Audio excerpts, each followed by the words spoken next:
Never pray to your dead, community. Well, if I can be specific, never do it at dawn, as I did.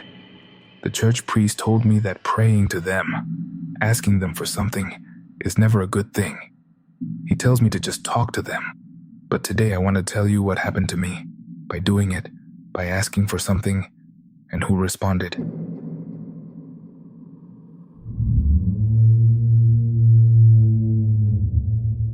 Very good evening, community. Thank you for being here again, listening to these stories. Your stories. In this program where we have, as always, gathered some of the most terrifying experiences that have been sent to us. Remember that the best way to help this project is by sharing your experiences, the stories of paranormal encounters in your family. So it's time to go to your parents, your grandparents, whoever you have nearby, to ask them more, to have them tell you details and immerse yourself in your family's history. That's your task. But first, today you will go through the following stories with us. Close your eyes because you're already entering tales of the night.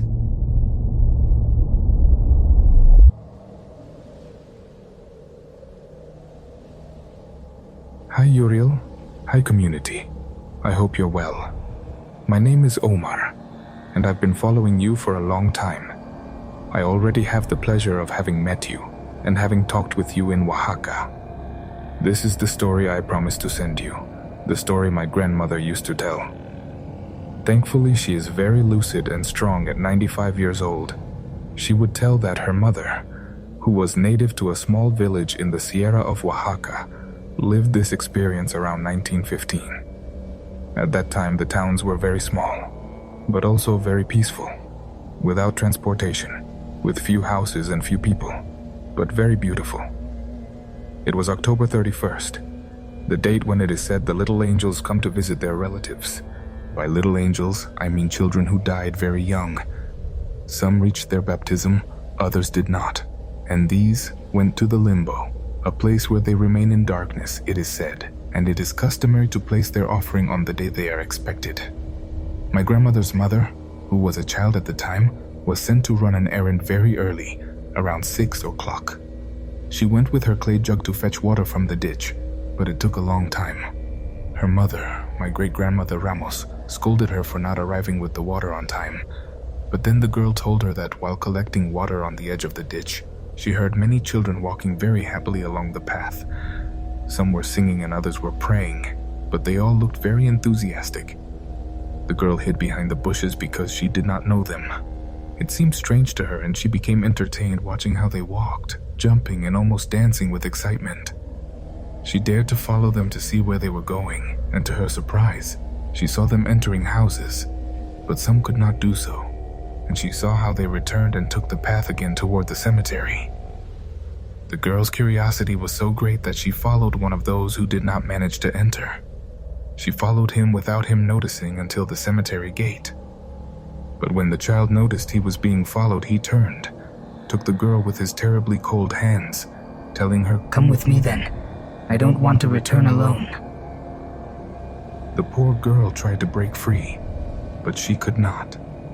Suddenly, a man who was going to work taking care of his donkeys shouted, "Hey you, leave that girl alone, kid." The child ran away to the cemetery, and the peasant was left stunned, as if understanding that what he had just seen was not really a child, not a living one at least. The girl, crying, felt a cold that chilled her bones alongside the peasant. She returned home running without managing to thank the peasant, and barely there recounted what had just happened to her. And well, that's why, community, one must place many sweets, bread, chocolate, soda, a glass of water, and other foods on the altar, without forgetting the candles that will illuminate the path to receive the little angels, and the day following the faithful departed. Thank you very much, Uriel, and to the entire community for listening to my story.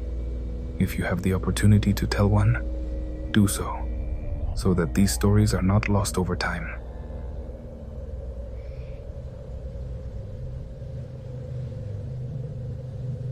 Never pray to your dead, community. Well, if I can be specific, never do it at dawn, as I did.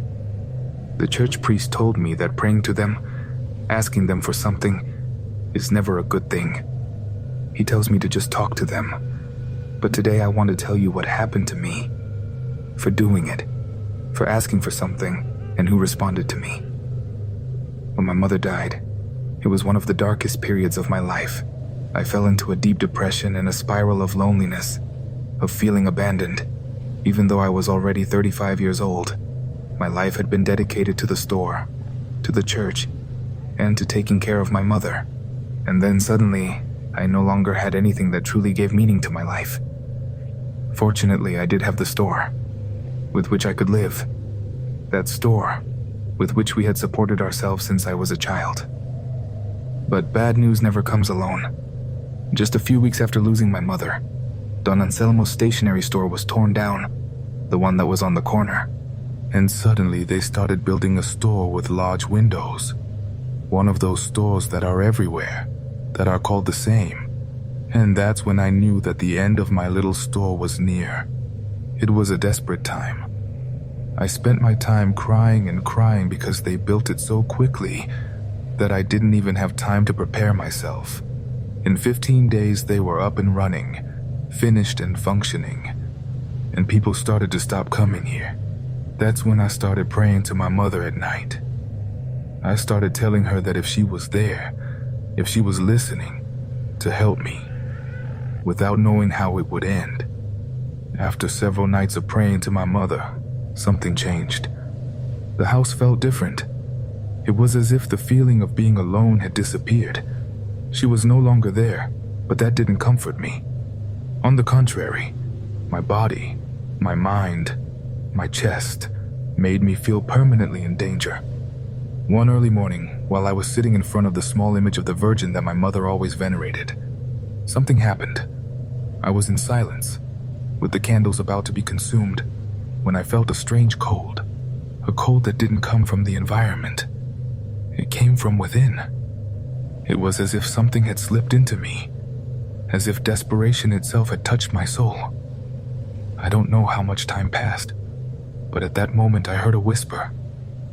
At first, I thought I was dreaming or that my mind, exhausted by grief, by the whole damn situation, was already playing a trick on me. But the whisper grew, and the words, though unintelligible, resonated in my head.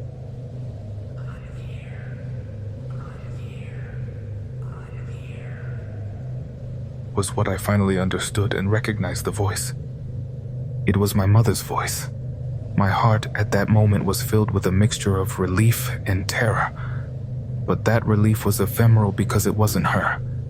Because it couldn't be her. And I knew it well. It went against everything I believed.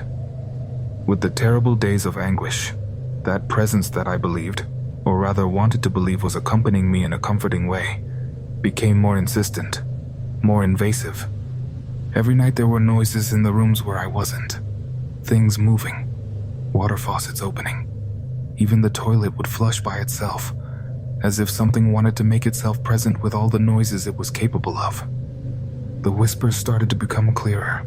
My mother's voice could be heard in the darkness and became more aggressive, annoying murmurs, as if it demanded that I continue praying to it, that I continue asking for its help. One night I heard footsteps in the store. I gathered my courage and went down with a candle, somehow sure that what was there was not a thief. I only went down to find products scattered everywhere, as if someone had passed and messed everything up in fury. In the mirror in front of the counter, which we used to have a clear view of the hallway, I saw a flash of something that shouldn't be there. Something moving too quickly to be a normal shadow. But community, what disturbed me the most was that in the midst of all that chaos, my mother's photograph, which I had brought down from the house to place in the store so that she would always be present, was still standing on the counter, intact, but with a different expression, as if she had a very slight smile. The last time I prayed to her was the worst. On that occasion, already desperate, I begged for a sign, for anything. All I wanted was for her to make me see that it was her, that there was no one else. I told her I was very scared, that she should prove to me that it was her so I could continue praying without guilt. And then I felt it. I felt a cold hand on my shoulder. I froze. unable to move, and I heard her voice again, as clear as if she were beside me. The voice of my dear little mother telling me, "No, I am not your mother." Whatever had been responding to my prayers was not her. But by speaking to me again with her voice, I realized that everything was a macabre mockery of something that was definitely evil and was taking advantage of me, of my anguish, of my pain, of my loneliness, of my desperation, of my mourning. By the time I understood that, it was too late. Since then, I have not been alone in this house. Something is still here. Something that doesn't want to leave. Something that feeds on my desperation. I cannot sleep. I cannot pray. I just wait. Because I know that at some point it will come for me. It is very curious, but when I am sad, I feel it closer. During the last few weeks, I have been selling more stationery items here. Things that aren't in that big store on the corner. Taking advantage that Don Anselmo's stationery was removed. The sales have given me, at least, a way to start thinking that there will be food. And the less worried I am, the less I feel that thing that roams around here. That thing that pretends to be my mother, to which I unfortunately called and no longer knew how to run from here. The priest helps me, but deep down, I know he doesn't believe me. So community, if you ever feel the temptation to ask something to your dead ones, remember my words. It is not they who listen. Something else does. Something that is always lurking, waiting for you to open a door. And when you do, there is no going back.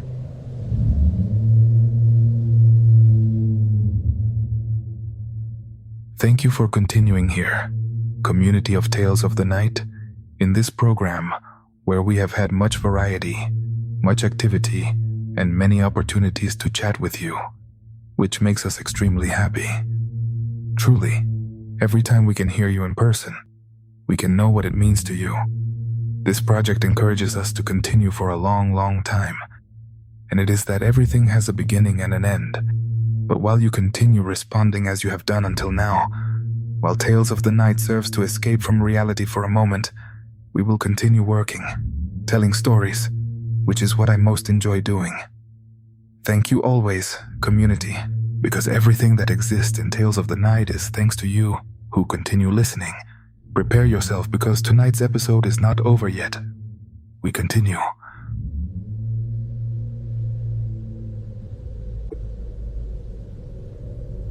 Good night, community.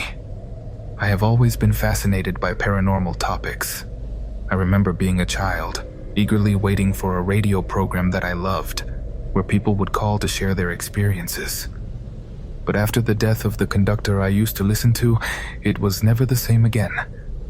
Therefore, I constantly searched YouTube for horror videos or scary anecdotes, so I dare to say that I am one of the oldest subscribers of Tales of the Night, from around 2014. Approximately 10 years have passed, so I would like to thank you, Uriel, for the consistency you have maintained in this project since then. I also thank the community for being a group of respectful people regarding the anecdotes that the rest of the community shares. Although throughout my life many paranormal things have happened to me, they have been isolated events, some of which, seen as a whole, can be interesting to tell, but they are nothing more than a cliché, such as seeing something out of the corner of my eye or hearing something in the house and realizing that no one is there. So at this moment, I am going to tell you the most vivid experience that has happened to me, an interaction that actually lasted several minutes, hours, with something I am not sure belongs to this plane. Several years have passed since this anecdote occurred, approximately 4, and until now I am telling you, as for one reason or another, I had never been able to sit down and write calmly. In the year 2020, at the beginning of February, if my memory serves me right, at that time the social isolation due to the pandemic had not yet begun. Although knowledge of COVID was already known, in Mexico we were still living a normal life. It seems it would never reach us. I live in the city of Querétaro, and at that moment in my life, I was studying for a degree at the Autonomous University of Querétaro. This point is important since the locations I am going to mention I feel have great relevance. even for those who do not know the city. I would recommend that if you want to locate the streets on Google Maps, and it started on a day like any other, starting my classes in the afternoon without any major event. During the afternoon, we were informed that we would not have the last 2 classes. So instead of leaving at 10 o'clock at night, we would leave just before 8. When the last class of the day ended, it was approximately 8 o'clock. I waited for my best friend, as we habitually did, to say goodbye or to do something. Take advantage of leaving early, as we used to do occasionally. Being outside the classroom, we immediately looked at each other with a complicit look, and he said, "Let's go get a beer, right? Since it's early." And I answered yes without hesitation. My best friend lived a few minutes from the university, and he, being from out of town, rented an apartment near the school. To be exact, on Francisco Madero Street, almost at the corner of Ezequiel Montes. For those who know the city, they will know that from one place to another, it is approximately 10 minutes walking. So we headed to his apartment. We bought a beer each, and at that time a beer had just come out that is basically a clear beer with lemon and salt, with only 2% alcohol, which is what we bought. And I say this because I believe that absolutely nothing that happened afterward could have been caused by the effects of alcohol.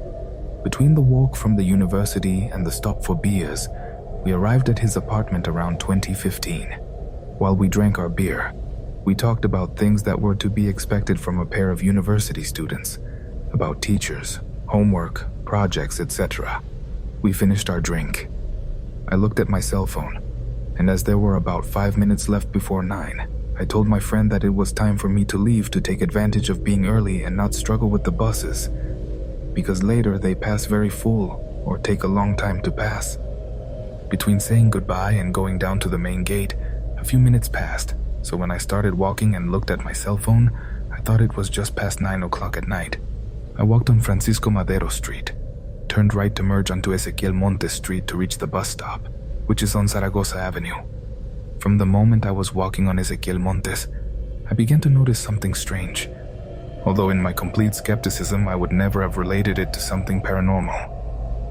What was weird was that, even though it was relatively early and practically already in the city center, the streets were almost empty. When in that area and at that time, there is usually a lot of movement. The few people I would come across were strange. I would not say they were a kind of specter. They just seemed not to be people coming out of work or something similar. They were just there, like expectant, dirty, disoriented. Some even seemed not to be in their right mind.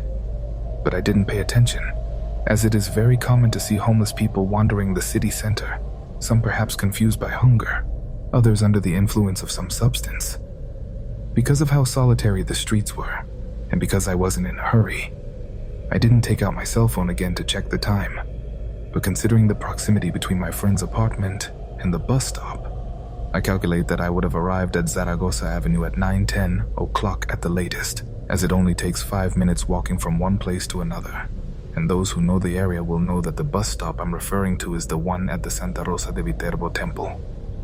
And at this point, it did cause me uncertainty to see the bus stop completely empty. There was no one else besides me, even though there are usually quite a few people there at any time waiting for transport. I looked around. It seemed the city was completely alone. No vehicles, no cars, no public transport were passing.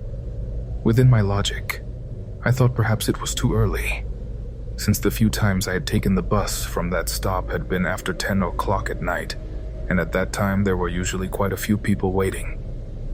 I normally took the bus from another stop, on Highway 5 de Febrero. Without thinking too much about it, I was ready to wait calmly for some bus that would at least take me to 5 de Febrero to transfer, or if one passed that would leave me closer to my house, well, the better. After a couple of minutes, I observed out of the corner of my eye that a person was coming. I turned, and indeed, a guy was coming. I didn't pay attention and turned back to concentrate on seeing if any bus was approaching. It was then that this guy approached me and said, "What are you doing here so alone?" I remained calm, as I am not easily scared. I have known and lived through so many things that I do not usually get very nervous. And in any case, It is always better to show yourself calm, especially if you know the other person might have bad intentions.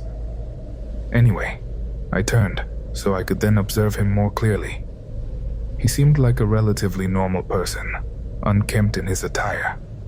More or less my height, around 30 years old, dark-skinned, very short hair, and a somewhat rough appearance. I responded, "Nothing. I'm waiting for the bus. And you? What are you doing?" Then the guy smiled, showing a kind of satisfaction on his face. But community. What was truly disturbing was his smile, but not because of how macabre it was. Not because of the expression itself, but because of his teeth. The easiest way to describe it would be to say he had shark teeth, as if each and every one of his teeth were fangs, or as if he had sharpened them to have them all pointy. But he seemed to have them all exactly the same, as if it were some kind of body modification, like getting a bifid tongue. That's how his teeth were. Like shark teeth. As I didn't know his intentions, or even if he was a sane person, and also out of respect, I couldn't show disgust or fear, so I simply remained expectant of his response. After smiling at me with those horrible teeth, he said, "I'm looking for someone to accompany me. Do you want to go with me?" I replied no, that I was waiting for my bus to get home and looking towards the street, as if trying to end the conversation. There were a few seconds of silence, and there still wasn't a soul in sight. He spoke to me again, but now trying to have a more normal conversation, he said, "I'm coming from a party. I was drinking with a girl sitting on my lap, but I ran out of money. So I left." I remember I simply thought, and why would I care? But I couldn't be rude to such a strange guy, and more so being completely alone. So I simply went along with it, saying, "Oh, too bad, but whatever." Then he smiled at me again, so I could see those strange teeth again, and he asked me, "Do I look drunk?" "No, you look fine," I said. Then he came very close to me, too close, and he said, "Can you smell my breath? Or the alcohol?" And he opened his mouth, but making sure I saw his horrible teeth, I took a step back and said, "I don't think I can tell. I just took a drink too. I won't be able to smell the alcohol." While thinking, this guy is crazy if he thinks I'm going to smell his mouth. He closed his mouth and said, "Well, let's continue. I'll invite you to drink and get you a room." "No thanks, I have to get home," I responded, while thinking he wanted to do something to me, that he had just told me he had no money and now wanted to invite me to drink. Something didn't add up, because there was a silence of a few seconds, and by then, there still wasn't a single person around or vehicles, and I was praying for the bus to pass so I could get away from this guy. "So you're not coming with me?" He broke the silence again. I firmly told him, "No, I will not go with you. I'm going home." Then I turned around. Finally, a bus was coming. I didn't even check what route it was. I didn't care if I had to get off at the next stop, but what I wanted was to get away from this guy. I hailed it. As the bus approached, the guy asked me, "Is that really your bus?" I just responded, "Yes, I'm leaving. Goodbye." It seemed like the strange things had ended, but no. The night was not over yet. I got on the bus, and when I went to check my prepaid card, I realized I didn't have it. I told the driver I had no cash, only the card, and he told me not to worry and to take a seat. The bus was relatively empty. There were only 5 other people, besides the driver and myself. However, upon paying attention to the other passengers, it seemed like the bus was full of people experiencing homelessness. With all due respect, people with torn, dirty clothes. They looked disoriented. There was even a subject around 50 years old, extremely skinny, almost just bones, who was twisting in a tremendously strange way, and I thought he might be under the influence of some substance. I decided not to pay attention. I thought, I'll get off as soon as I can. The bus continued down Zaragoza Avenue, and I was thinking of getting off at the stop on the corner of Cinco de Febrero. But that stop was also empty, so I decided to stay on the bus and get off at the university bus stop where I normally take the bus every day. After all, it's always super crowded there, I thought. By now, everyone will be coming out of classes. Arriving at said stop, there was nobody. The stop was completely empty. Then I assumed that perhaps it was still too early and the group of students hadn't yet come out, since most also leave at 10. And in my head, according to my calculations, it couldn't be past 9:30 p.m. That is, I arrived at the Santa Rosa de Viterbo temple stop at 9:10 p.m. Considering the chat with that guy, it could have been 5 minutes, then another 10 minutes on that bus until reaching UAQ. Yes, it should be no later than 9:30 p.m. I decided not to get off there, but for a few seconds, I realized I really had no idea where that bus was going. And although I could have asked the driver where he was going, I was already somewhat confused. So I simply stood up to be ready to get off at the next stop. Finally, I got off at the stop on Cinco de Febrero, on the corner of Universidad Avenue. Again, I was puzzled, because the stop was completely empty, and it usually is always full of people waiting for transportation. It's a somewhat more industrial area, and there are many workers coming out of work at those hours, waiting for the bus. I no longer knew what to think, but at least there were now cars passing on the highway, which gave me a bit more tranquility. 5 minutes passed, and no bus came. But then a car approached me. It passed a bit, and then backed up to stop right beside me, just beside me. The passenger window rolled down, and I thought, and now what? And who's going to be in there now? The window rolled down completely. Someone called my name. I bent down a bit to see who was driving. While hearing my name again and being asked what I was doing there, I realized it was one of my cousins who actually lives quite close to my house. "I'm sorry I didn't recognize your car," I said with a nervous smile. She told me to get in, that she would take me home. Once inside, she asked me what I was doing there so late. At that hour, buses weren't even running anymore. I told her that as I thought I had left early, that I always take the bus later, that they stopped running until 10:30. She looked at me very strangely and, without saying anything, just pointed to the car's screen. It was 11:40 p.m. Incredulous and with an increasingly nervous smile, I told her that her clock was wrong, that it was around 9:40 p.m. I was completely sure of the time. According to my calculations, not even an hour had passed since I left my friend's house. She looked at me again, confused, and responded, "I get out of work at 11 and I even stayed a while chatting with a friend. How could it be 9:40 p.m.? That made perfect sense to me, so I hastily took out my cell phone, and indeed, it was past 11:40 p.m. I had several missed calls from my mother. I was still unable to process what was happening. When another call came from my mom, she was asking how I was. Where was I? Why wasn't I responding? I didn't know what to tell her. So, to avoid details about something I didn't understand, I just told her that I had stayed with a friend, and it had gotten late, that I hadn't seen the calls, but not to worry, that I was already in the car with my cousin. After hanging up, my cousin said, "Oh, see? Since you're not coming from school, you were surely out partying." But since I was still trying to understand how I had lost 2 hours of my life, I just told her that I had gone to a friend's place for a bit and then took a long time finding the bus.